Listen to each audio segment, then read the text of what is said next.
Երբերում եք բանական։ Այո։ Ձեր կարծիքով լավ երկրորդ նախագահի այսօրվա այցը Հայաստան, գլխավոր նպատակը որն է Հայաստանում տեղի ունեցած ընտրություններից Նեք, ցավոք սրտի Հայաստան Եվրամիության հարաբերությունները այս պահին առողջ չեն մեռնած։ Անոր Եվրամիության եւ նա ներկայացնել իրենց իրավունք են վերապահում խառնվել Հայաստանի ներքին գործերին, հայտարարել թե ում են աջակցում, չեն աջակցում, ինչը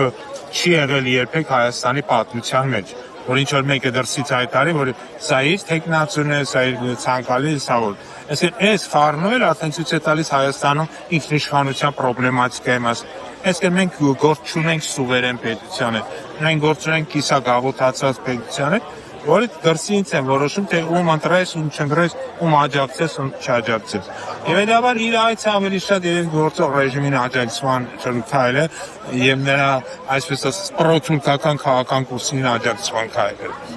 Հիմա դուք ինչ ակնկալիքներ ունեք, ձեր կողքի ձայնը բարձրաձայնեցիք, պահանջը ներկայացրեցիք եւ հանձնաժողովի նախագահը որևէ կերպ կարձականքի այս կողքի ձայնը։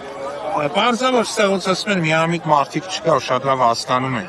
Ուղղակի մեր համար մի քանի սկզբունք կա։ Սկզբունքը առաջին, որ պետք է այս պայքարը լինի շարունակական, այսինքն պետք չի կանգ առնել, պետք չի ինչ-որ պահի ասել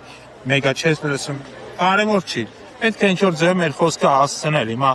եկել էր սա հնարավորություններ փորձարվեց։ Մենք ոնց ասած հույսները սրա վրա չենք դնում։ Մենք նաև կապվում ենք եվրոպական մեր գործընկերների հետ, բնականաբար Բելգիայի պարլամենտում այս հարցը բարձրացվել, շուտով ևս մի շարք եվրոպական երկրների պարլամենտներում այս հարցը կբարձրացվի եւ Հայաստանում քաղբանտարկյալների հետ Մավետիք Չալաբյանի եւ մյուսների հարցերը կբարձրացնեն եւ կքննարկվեն։ Այսինքն սա պետք է լինի շարունակական պայքար, սա չի կարող դրվագային դեպքեր լինեն, այդ դեպքում ինքը